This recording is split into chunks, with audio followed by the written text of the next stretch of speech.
Hello, welcome to White Birch Tarot. This reading is for Friday, September 1st through Sunday, September 3rd. I wanted to post on the full moon, but I did not, although it was just last night, so I figure the energy is still here. I mean, that was a really big one. It was not only a super moon closer to the earth, but it was a blue moon, the second one of the month.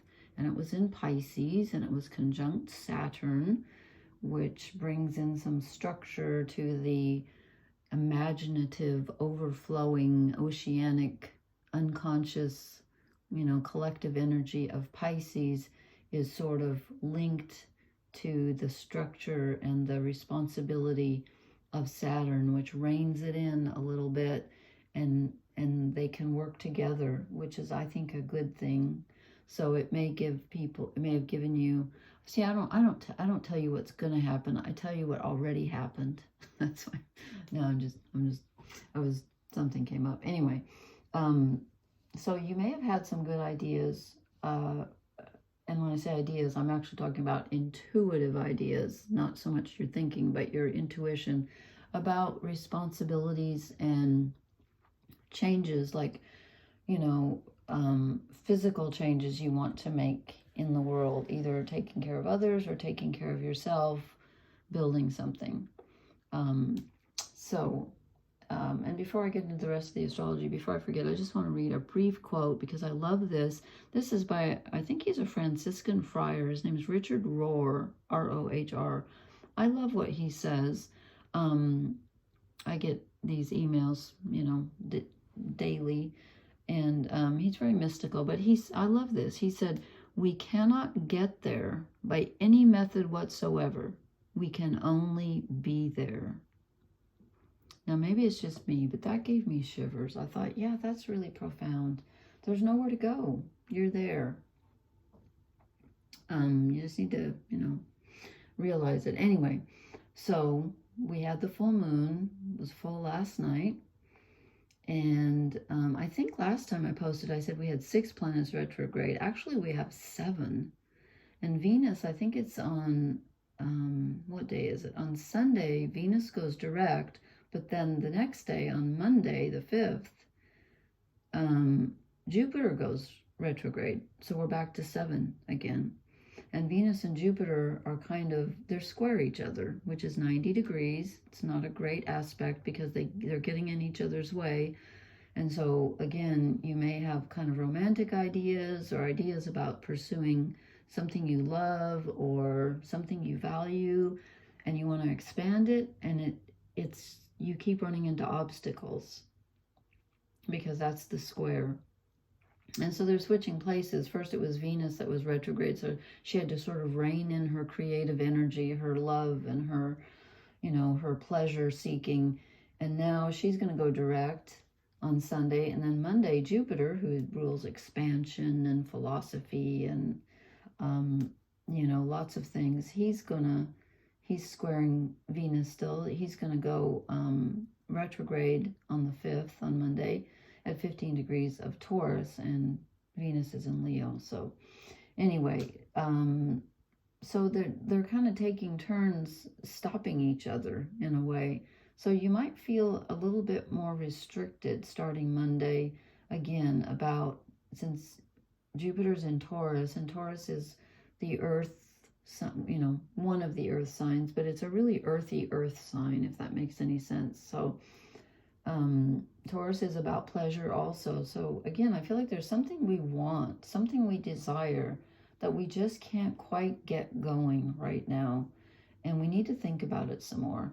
And in fact, I think I made a mistake and said we had 6 planets retrograde. I counted again. I forgot about Chiron. We've got 7 retrograde. So even though Venus is going to go direct on Sunday the 4th, then the next day, Jupiter goes retrograde, so we're back to 7. I mean, that's a lot of retrograde energy. In fact, it's interesting to me that the only planet really that isn't going retrograde right now at all is Mars. And again, Mars rules Aries, and that's where the North Node went into, what, a month or so ago. And the North Node, again, is our direction in life. So it's kind of interesting to me that Mars rules Aries. The North Node just went into Aries not long ago. And Mars is like the only planet that's not going retrograde. And again, not the only one, because I said Venus is going to start going direct, but she's been retrograde for a while. So it's very interesting. There's a lot of martial energy right now. Mars rules our creativity, our physical bodies, our drive, our will, our, like, the creative spark in you that wants to just move and get things going. And all the other planets practically are retrograde. So I imagine Mars feels very frustrated because, he wants to keep moving forward and nobody's with him. He's all alone. He's like fighting alone, and because Mars is the warrior. So anyway, very interesting stuff going on, and I'm still thinking about my astrology classes, but I've been so busy I haven't had a chance to put them together, and I had a little technological glitch. I think I have some malware in my, so I have to go figure that out tomorrow. This has been the worst Mercury retrograde I've ever experienced, and I think it's because everybody else is retrograde, practically, and that's just too much. And did I say that Mercury was conjunct Pallas Athena, which is, I think, is she an asteroid? Pallas Athena rules wisdom, and feminine wisdom in particular. And again, that doesn't mean just women. It means that sort of intuitive wisdom. And she's moving together through the sky with Mercury, which is our thinking, our communicating skills. And they are both together in their trining, which is a good aspect, 120 degrees, where the energy moves smoothly. They're trining Uranus in Taurus. So it's a good time, and they're in Virgo, also an earth sign. So that's a good time, again, for thinking of creative things that you can actually accomplish on the physical level. You might have gained an insight into that. So I feel like the full moon conjunct Saturn goes very well hand in hand with Mercury conjunct Pallas Athena, because it's all about, it's about your intuition, and then you get an idea, and then you can move ahead with it on the physical realm.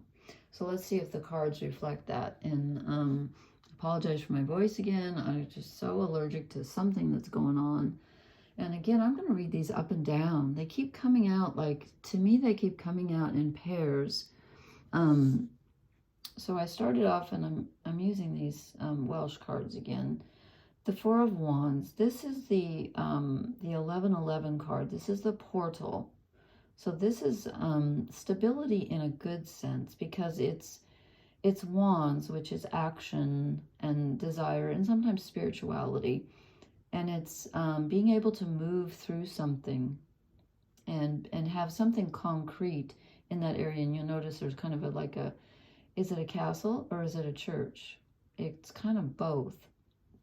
So it's about creating something that's stable, that feels good. The Four of Wands is really exciting energy. It's stable yet exciting. And then it's sitting on top of the Four of Pentacles. Let's hold it up like this. Which is, again, the card of being a little bit stingy, not wanting to move. I feel like the energy right now is very paradoxical. So we've got Mars moving direct and wanting to move ahead, and Mars, or the North Node being in Aries, which is ruled by Mars. So there's a lot of desire to move forward, but we can't right now, because we're being asked to stop and listen and rethink everything because of all the retrogrades. So we have the Four of Wands, which is moving through the portals, going forward, getting through to another spiritual level. And then here's this person who says, no, I'm going to hang on to what I've got. I'm afraid to move forward. I'm going to I'll just stick with what I've got. Thank you very much. So those are kind of opposites. And then I drew the Strength card, which is great because this is Leo energy. And Venus is in Leo, and as I said, she goes direct on Sunday, so I feel like this could be related to Venus moving direct in Leo. But we're getting we have some strength. We finally feel like we're maybe not quite as blocked as we were. You might feel like you've achieved something, or you're starting to achieve something, but then look what's underneath it. Yeah, guess who came out again? Third time in a row. Third time's the charm. The Tower. And Embracing Aging left me a comment about this looking to her like us being perhaps like more like the water's like a blessing. And I kind of get that. That really made sense to me. I think that feels kind of right, because even though this is a disruptive energy, with obviously everything being, you know, like almost swept away, and this is existing forms being broken down, but it does kind of feel like a baptism, because it comes with strength. So is it asking us to have the strength to endure letting go of old forms which no longer serve us? Is something going to be swept away? I don't know. Or is something old going to be reborn? And normally this means the breakdown of something, of an old existing form, but with Mercury trining Uranus, and Uranus being this sudden change coming in with the lightning, it could be either one. And then I draw the card for Cancer, which of course is ruled by the moon. We just had the full moon. We get the Chariot, and the Chariot is often a conflicting emotion inside. I remember him from oh God, I can't pronounce Welsh. I'll mangle it. It's not Manawyddan, I'm sure. I'm sorry. Just think of something. I remember him, though, from Welsh mythology. Unfortunately, again, I need to read it again because I can't remember what he did. I'll read that book. But this is feeling pulled in different directions. And that goes along with the Tower. This is really a very, I want to say disruptive time, but it's also a very productive time, because things are getting shaken up that need to be shaken up. And that can be scary, but apparently we've got the strength to go through it. But look what's underneath it, the Page of Pentacles.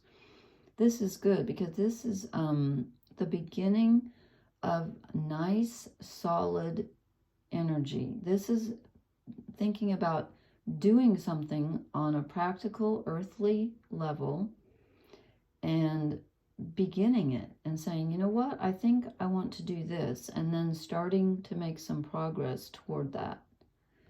And it comes, you know, underneath the mixed up energy of the emotions. So we're kind of feeling both ways at once. It's kind of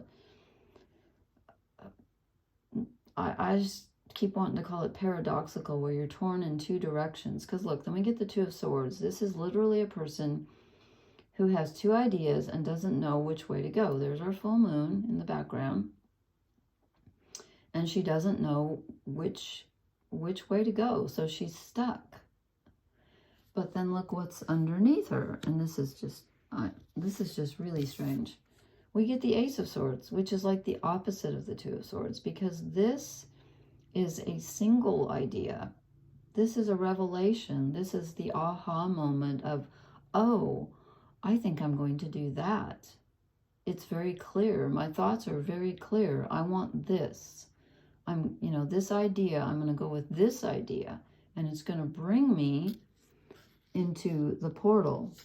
If I do that, we're going back to the beginning. It's going to take me through the portal where I want to go. So I almost don't really know how to interpret this reading, because it's like opposite. So the only thing I can think of is that, with this North Node in Aries and the South Node in Libra, it's a balancing act between what do we want for ourselves, and then what do we need to provide. And again, I don't see a lot of like other energy here. I don't see a lot of relationship energy. So it's not so much that as it is, how do I need to take care of myself while still maintaining my responsibilities to others and to, you know, whatever you're responsible for. So you want to go your own way. You just like want to take off. Mars just wants to take off. And everything else is saying, hold on. Like I was going to say, hold your horses. Haha. Hold your horses. It might take a while.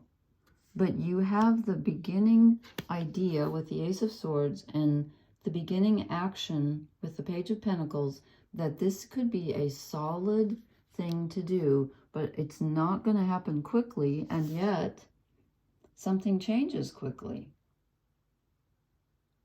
I know, that's confusing. Let me see if an oracle card can clear that up for us. I just realized I was going to use the Wild Unknown tonight.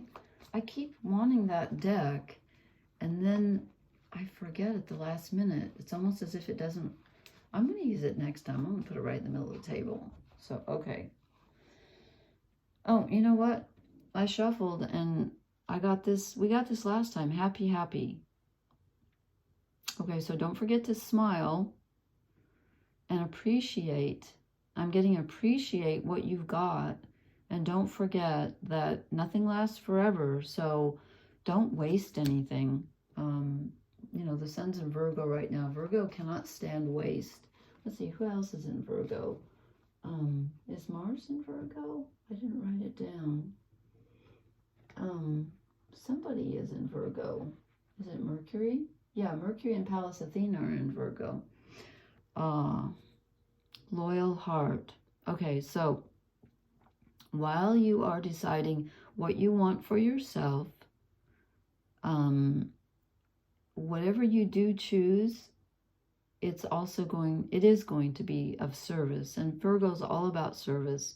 And so this is telling me that the way to your own desires right now is by being loyal to those you love. And again, that you need to be loyal to yourself too. But the way to really make yourself happy right now is by being loyal to those you love. Okay? And I think I'll stop there for once instead of muddying the waters because they're already rather strange. Anyway, thank you so much for listening. Please hit the like, share, and subscribe buttons. I can't wait till this Mercury retrograde is over. I can't even speak. I'm just nutty. I better stop saying things like that. It's a bad habit. Anyway, blessings to everyone, and I will post again in a few days. And good night. Thank you.